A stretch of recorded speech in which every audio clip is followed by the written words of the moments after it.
Hello दोस्तों, स्वागत है आपका फिर से एक बार शम्स का सलाम आपके नाम इस प्रोग्राम में। और आज हमारे साथ हैं पंकज बिहार से। तो आज हम उनसे जानेंगे उनकी कहानी कि कैसे उन्होंने अपने आप को एक अच्छा एथलीट बनाया और हम सबके लिए वो इंस्पिरेशन है। तो स्वागत है पंकज जी आपका हमारे इस प्रोग्राम में। पंकज जी, सबसे पहले तो हम जी भैया आपसे जानना प्रणाम। चाहेंगे कि आप का जन्म कहाँ हुआ और आपका बचपन कैसा था, बताइए।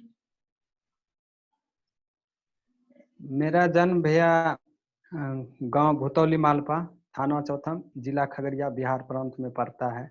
और मेरा बचपन सर्वप्रथम मैं राइट पांव से हैंडीकैप था और कुछ दिनों बाद धीरे धीरे मेरे पैर में चलने में प्रॉब्लम था और मैं ऑपरेशन कराया और कुछ राहत मिली। और उसके बाद अभी मैं पढ़ाई कर रहा हूँ और सहूलियत है। तो पंकज जी, हम जानना चाहेंगे कि आपने आपकी शुरुआती पढ़ाई कहाँ से की और अभी आप क्या पढ़ाई कर रहे हैं? मैं अपनी पढ़ाई बचपन से यही मतलब अपना गांव के ही प्राथमिक विद्यालय में शुरू किया और कुछ दिनों तक प्राइवेट स्कूल में भी पढ़ा। फिर अभी मैं एमए पटना यूनिवर्सिटी करके करके अभी तैयारी नेट का कर रहा हूँ। बहुत बहुत और इसमें बधाई हो आपको बहुत कि और शुभकामनाएं कि आप जी भैया नेट में थैंक भी यू। अच्छा करें और अपने माता पिता और अपने मुल्क का नाम रोशन करें।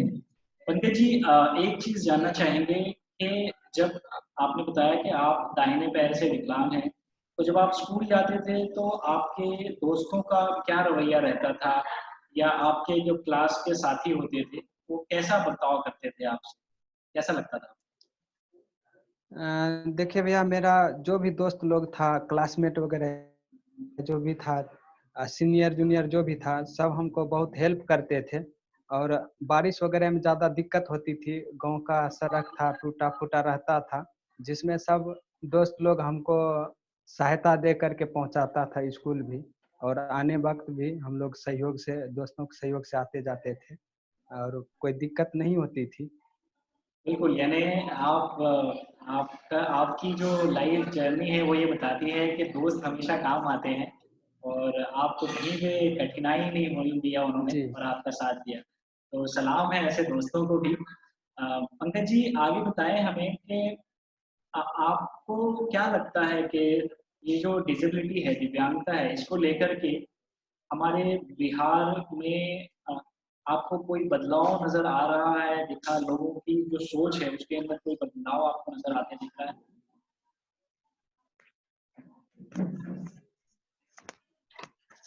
जी भैया, सोच तो बहुत लोगों की हमारे गांव में खास करके हमसे बहुत उम्मीद जगी है। कारण हम विकलांग होते हुए भी अपनी शिक्षा हायर एजुकेशन किए हैं। इसमें मेरे गांव का लोग वगैरह सब प्रशंसा करते हैं कि देखो, विकलांग होते हुए भी इतनी कष्ट के बाद भी पढ़ाई किया और हायर एजुकेटेड है, एमए किए हैं। तो लोग में ऐसा माहौल बना है कि सब जो भी विकलांग है उसके प्रति पॉजिटिव सोचें और लोगों को सहायता करें।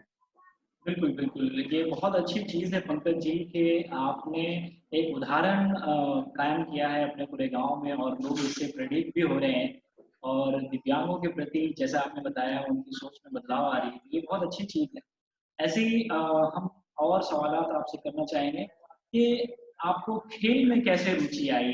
वो बताइए हमें पंकज जी। खेल में भैया देखिए, हम बचपन से ही खेला करते थे। हम लोग का भाई लोग थे, बहुत बड़े थे, वो हम लोग को जबरदस्ती क्रिकेट खिलवाते थे। पहले ड्यूज गेंद से होता था, जिसमें चोट वगैरह भी लगता था, फिर भी हमको जबरदस्ती खिलवाते थे। कारण कि हम जो थे बाउंड्री पर से भी मारते थे ना, तो मतलब विकेट पर लगता था, निशाना मेरा सटीक था।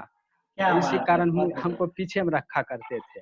अच्छा, और यानी आप आप हाँ फील्डिंग जी। पीछे में करके उधर से हम बामा हाथ से खेलते थे और थ्रो भी बामा हाथ से करते थे, जिसके कारण सटीक थ्रो जाता था और सब लोग हमको बुला बुला करके ले जाते थे खेलने के लिए।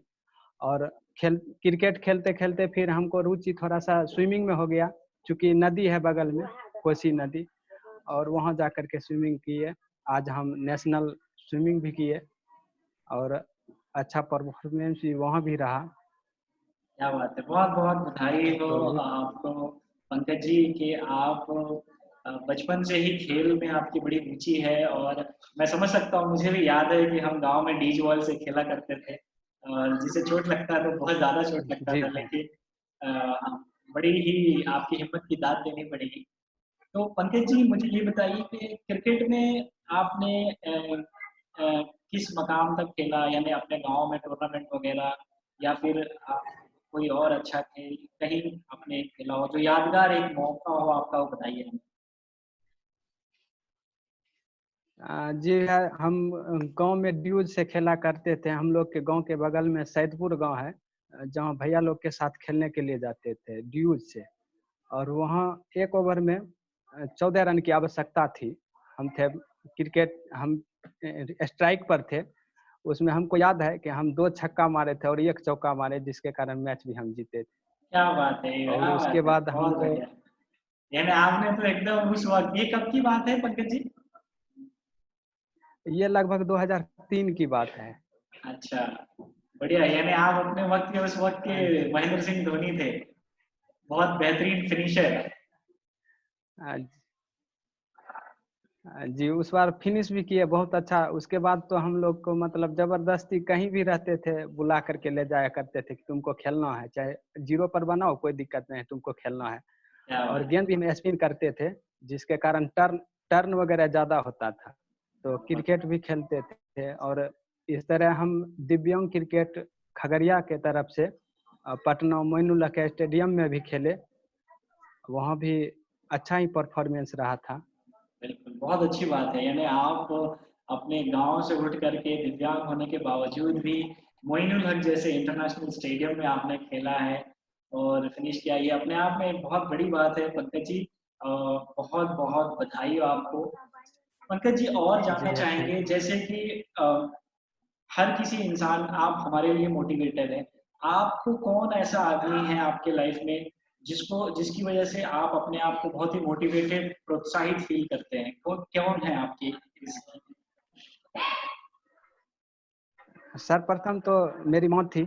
मेरे पिताजी, मैं 6 ईयर का था तभी गुजर गए थे। लेकिन मेरी माँ यही कहते थे, कुछ बनने के लिए कुछ खोना पड़ेगा और आगे करने के लिए तुमको दुनियादारी से थोड़ा हट करके चलना पड़ेगा। तुम ऐसे भी, तुमको भगवान अलग बनाया है तो अलग करना ही पड़ेगा। जिसके कारण हम बहुत पॉजिटिव रहे माँ के कारण। और माँ हमें अभी भी हेल्प करती है, कहीं कोई दिक्कत होता है तो। सर्वप्रथम मेरा तो माँ ही है। बिल्कुल, बिल्कुल, माता जी को मेरा प्रणाम। और मैं बिल्कुल समझ सकता हूँ आपको कि माँ एक ऐसी चीज़ है जो हमेशा लोगों को प्रेरित करती है। और पंकज जी, मैं ये जानना चाहूँगा कि अभी आप एक राष्ट्रीय लेवल के तैराक हैं, तो आपकी क्या फ्यूचर, यानी भविष्य में क्या आपके प्लान हैं? आप किस तरीके से अपने आप को देख रहे हैं अगले 10 सालों में? भविष्य तो मैं पहले स्विमिंग से भी इंटरनेशनल खेलना चाहता हूँ।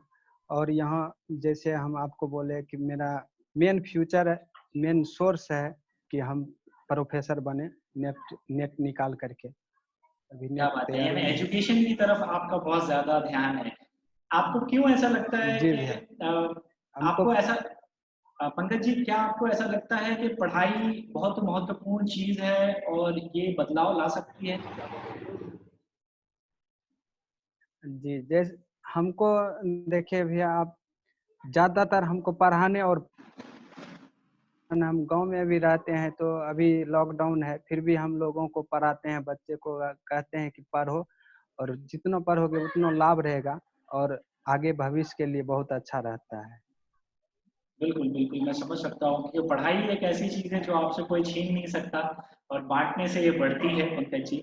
और जी। आप एक उसके बहुत ही अच्छे उदाहरण हैं। तो पंकज जी, हम और जानना चाहेंगे आपसे कि आपको क्या लगता है, बिहार के अंदर बिहार सरकार का दिव्यांग लोगों के प्रति कैसा रवैया है? जैसे कि अगर आप खेल की बात करें तो वहाँ पे खेल की सुविधाएँ हैं या पढ़ाई के लिए सुविधाएँ हैं दिव्यांग लोगों के लिए खास करके? हमें बताइए। खेल की जहाँ तक सुविधा की बात है, बिहार सरकार दिव्यांग के लिए विशेष कुछ नहीं कर रहे हैं। अन्य राज्यों में जैसा सुविधा है, उस तरह से नहीं मिल पा रही है। फिर भी काम तो इधर बहुत कुछ हो रहा है, खेल पर धीरे-धीरे ध्यान दे रहे हैं। लेकिन उतना जितना होना चाहिए, उतना अभी बाकी है होने में। और पढ़ाई को लेकर के कैसा लगता है आपको? क्योंकि आप पढ़ाई से ज़्यादा जुड़े हुए हैं। जी भैया, पढ़ाई में जहाँ तक बात है ठीक-ठाक है, लेकिन इधर शिक्षा व्यवस्था में थोड़ा कमियाँ है कि जिसे सुधार करने की ज़रूरत है और होना भी चाहिए, जिससे गरीब बच्चों को लाभ मिले और दिव्यांग को भी लाभ मिले। बिल्कुल, मैं और जानना चाहूँगा पंकज जी आपसे कि अ, क्या आपको लगता है कि स्कूल जो होती हैं आपके यहाँ पे या आपकी जो पंचायत है, माध्यमिक विद्यालय है, वहाँ पे दिव्यांग बच्चों को एक एक नज़र से देखा जाता है या नहीं देखा जाता है? या उनके कुछ भेदभाव आपको लगता है? जहाँ तक भी दिव्यांग बच्चों के भेदभाव की बात है, यहाँ कोई वैसा दिक्कत नहीं हम देखे या जो भी आगे का बच्चा लोग था, वह भी उसको भी वैसा कोई प्रॉब्लम नहीं होता था।